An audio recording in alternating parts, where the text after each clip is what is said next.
여러분 안녕하십니까? 권순환입니다.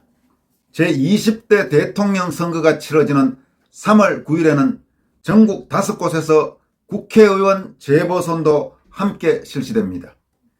이번 재보선은 대선과 함께 실시되는 러닝메이트 성격도 가지고 있어 각 선거구마다 벌써부터 관심이 뜨겁습니다.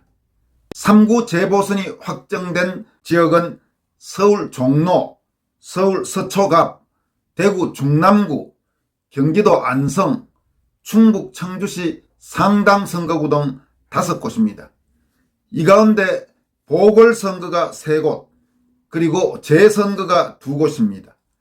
보궐선거가 실시되는 지역은 서울 종로, 서울 서초갑, 대구 중남구이고 재선거가 실시되는 지역은 경기도 안성과 충북 청주시 상당입니다.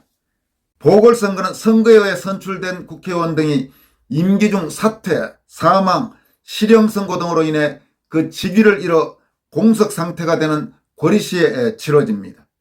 고리를 메우기 위해 치러지기 때문에 당선 무효 판결 없이 의원이 사퇴한 경우가 이에 해당합니다. 반면 재선거는 공직선거가 당선자의 선거법 위반 등으로 공정하게 치러지지 않았을 경우 당선을 무효화시키고 다시 선거를 치르는 선거입니다. 이번에 재보선이 치러지는 5곳 중 3곳, 그러니까 서울 종로, 경기도 안성, 충북 청주시 상당은 지난 총선에서 현 여당인 민주당이 의원이 당선되었던 지역이고, 서울 서초갑과 대구 중남구 2곳은 현 야당인 국민의힘 당시 미래통합당 후보가 당선된 지역이었습니다. 이번 재보선과 관련해 제1야당인 국민의힘은 17일, 그러니까 오는 월요일 공천관리위원회를 구성한다고 합니다. 가능하면 그 공관위에서 공관위원도 모두 임명할 것으로 그렇게 보입니다. 이번 5곳의 재보선 지역 중 국민의힘은 서울 종로는 전략공천 쪽으로 가고 나머지 4곳은 전략공천 없이 경선 가능성이 높다고 합니다. 그러니까 출마하려는 당내 후보들을 대상으로 경선을 실시해서 가장 지지율이 높게 나오는 후보를 공천할 가능성이 높아 보입니다. 이는 지금 대선을 2달도 남기지 않은 시점에서 전략공천을 할 경우 아무래도 각 지역구마다 잡음이 발생할 우려가 있기 때문에 잡음을 최소화하기 위한 그런 전략적 판단으로 보입니다. 한편 여당인 민주당은 아직까지 구체적인 공천 관련 움직임은 없지만 아마 어떤 판단과 결정이 내려지면 신속하게 공천이 이루어질 것으로 보입니다. 그럼 지금부터는 이번 3구 재보선이 치러지는 5곳의 선거구마다 어떤 인물들이 거론되는지 한번 종합적으로 살펴보도록 하겠습니다. 먼저 서울 종로의 경우 현재까지 예비후보 등록을 한 사람은 국힘당에서 정문원 전 의원과 정병두 씨, 그리고 국민혁명당에서 구본철 전 의원 등이 있습니다. 하지만 서울 종로의 경우 여야 모두 좀 무게감 있는 인사의 전략공천 가능성이 높다는 그런 분석이 흘러나오고 있습니다. 우선 민주당에서 거론되는 인사로는 박영선 전 의원, 그리고 추미애 전 법무장관, 임종석 전 청와대 비서실장, 최재성 전 청와대 정무석 비서관 등의 이름이 오르내리고 있습니다. 그리고 국민의힘에서는 원희룡 전 제주지사의 이름이 많이 거론되고 있고, 나경원 전 의원과 최재형 전 감사원장의 가능성도 거론되고 있는 상황입니다. 서울 종로 지역의 경우 그동안 윤보선, 노무현, 이명박 전 대통령 등이 지역구 국회의원을 한 그런 지역입니다. 또 최근에는 이낙연, 정세균 전 총리도 종로에서 금배지를 달았습니다. 과거에는 지역구가 꼭 어느 쪽에 한쪽에 기울진 않았는데 현재는 유권자들의 전반적인 분포가 조금 현 여권에 유리한 성향으로 바뀌었다는 분석이 나오고 있습니다. 그렇지만은 지난 서울시장 선거에서는 야당의 오세훈 후보, 현 서울시장이 여당의 박영선 후보를 앞섰던 그런 지역이기도 하기 때문에 이번 종로 재보선은 어느 쪽으로 기울었다고 미리 판단하기는 좀 어려워 보입니다. 다음으로는 서울 서초갑을 한번 살펴보도록 하겠습니다. 서울 서초갑은 현 야권, 그러니까 우파 또는 보수 성향 정당에 압도적으로 유리한 그런 선거구로 꼽힙니다. 지금까지 이 서초갑에서는 현 야권이 항상 승리했습니다. 대한민국의 대표적인 부촌이기도 하고 학력 수준도 대단히 높은 그런 유권자가 많은 지역이기도 합니다. 현재 야당에서는 여성 정치인들의 이름이 대거 거론되고 있습니다. 우선 국민의힘을 살펴보면 현재 당협위원장인 전희경 전 의원, 그리고 이준석 대표와 가까운 것으로 알려진 정미경 최고위원, 전 의원이죠. 그리고 이혜훈 전 의원, 조은희 전 서초구청장 등의 이름이 거론되고 있습니다. 모두 여성 의원들이죠. 남성 중에는 국정원 1차장을 지냈고 현재 전옥현 안보정론TV라는 유튜브 채널을 운영하고 있는 전옥현 전 차장이 이 지역구에 관심을 가지고 있는 것으로 알려져 있습니다.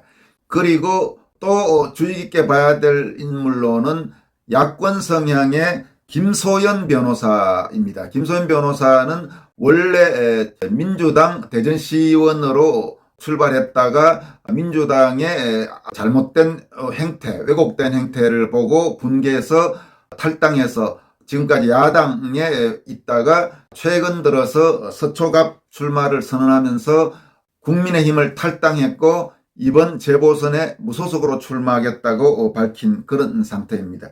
그리고 여당인 민주당에서 거론되는 인사로는 전현희 국민권익위원장, 전현희 씨도 역시 여성이죠. 그리고 이정건 지역위원장 등의 이름이 거론되고 있고 현재 예비후보 등록을 한 국힘당의 김민숙 씨란 분도 출마할 상황으로 보입니다. 다음으로는 대구 중남구를 한번 살펴보도록 하겠습니다. 대구 중남구는 서울 서초갑과 함께 이번 재보선이 치러지는 5곳의 선거구 중 야당에 가장 유리한, 거의 절대적으로 유리한 야당의 텃밭으로 그렇게 분류되고 있습니다. 그렇기 때문에 이 대구 중남구에는 야당 공천을 희망하면서 예비후보로 등록했거나 거론되고 있는 인사가 대단히 많습니다. 이미 예비후보로 등록한 인사들만 봐도 도태우 변호사, 임병헌 전 대구 남구청장, 이인선 전 계명대 교수, 배영식 전 국회의원 등이 야권에서 이미 예비후보 등록을 했습니다. 그리고 이진훈 전 수성구청장이 14일 국회의원 재보선 출마를 선언해서 전직 구청장만 해도 벌써 2명, 그러니까 남구청장 김병헌, 수성구청장 이진훈 이렇게 출마를 선언한 그런 상태입니다. 이 밖에도 예비후보 등록을 한 사람으로 손영준, 박정조 이런 분들이 있고 김재원 최고위원, 이두아 전 의원, 이진숙 전 대전 MBC 사장 등의 이름도 출마 가능성이 있는 후보로 거론되고 있습니다. 그러니까 지금 현재 야권 후보는 지금까지 말씀드린 사람들만 해도 벌써 한 10명이 넘어가기 때문에 매우 치열할 것으로 그렇게 보입니다. 한편 여당인 민주당에서는 최창희 당협위원장이 출마를 선언하면서 예비후보 등록을 했고 그 외에 몇몇 인사들의 전략공천 가능성도 제기되고 있는 그런 상태입니다. 지금까지 말씀드린 서울 종로, 서울 서초갑, 대구 중남구의 경우 현역 의원들의 사퇴 등에 따른 보궐선거가 실시되는 지역이고 경기도 안성과 충북 청주 상당은 재선거가 치러지는 지역입니다. 이 두 곳은 모두 지난 총선에서 현 여당인 민주당 후보가 당선됐지만 선거법 위반 혐의 등으로 당선 무효용이 선고받으면서 의원직을 상실한 그런 지역입니다. 우선 경기도 안성의 경우에는 여당에서는 윤종군 경기도 정무수석, 임원빈 전 지역위원장, 김보라 안성시장 등의 이름이 거론되고 있습니다. 그리고 야당에서는 지난 18대, 19대, 20대 3선 의원을 지냈다가 지난 21대 4.15 총선에서 석패한 김학용 전 의원의 이름이 거론되고 있습니다. 김학용 전 의원이 예비후보 등록을 마치고 현재 사실상 선거전에 뛰어들었습니다. 또 국민의힘에서는 이상민 씨도 예비후보 등록을 마친 그런 상태입니다. 마지막으로 살펴볼 지역은 충북 청주 상당 지역입니다. 이 충북 청주 상당에는 민주당에서는 박문희 충북도의회 의장, 김형건 전 가스안전공사 사장, 이현웅 전 한국문화정보원장, 장성배 충북도의원, 최충진 청주시 의회 의장 등이 관심을 갖고 있는 것으로 알려지고 있습니다. 그리고 야당인 국민의힘에서는 정우택 전 의원과 윤갑근 전 대구고검장이 가장 주목받고 있습니다. 정우택 전 의원은 4선 의원을 지냈죠. 4선 중에 2번은 청주 상당에서 국회의원이 됐습니다만은 지난 총선에서는 청주 상당 지역구 공천을 윤갑근 전 대구고검장에게 뺏기고 다른 지역에 출마했다가 낙선했는데 이번에 권토중내 이 지역에서 복귀를 희망하고 있고, 지난 총선에서 이 선거구에 출마했다가 패한 윤갑근 전 대구고검장도 이번에 출마를 할 것이 거의 확실시되고 있습니다. 이 밖에도 신동현이라는 분과 무소속의 박진재라는 분이 이 지역구에서 예비후보 등록을 마친 그런 상태입니다. 이번 3구 재보선은 아무래도 전체적으로는 대선의 큰 바람과도 연결되어 있을 걸로 보이고, 또 해당 지역구마다 대선과 이 재보선이 서로 일종의 시너지 효과를 얼마나 불러일으킬 수 있느냐, 이런 부분도 관심입니다. 그렇기 때문에 여야 모두 공천에서 상당히 신경을 쓸 수밖에 없는 그런 상황으로 보여집니다. 오늘 여기까지 하겠습니다. 여러분 고맙습니다.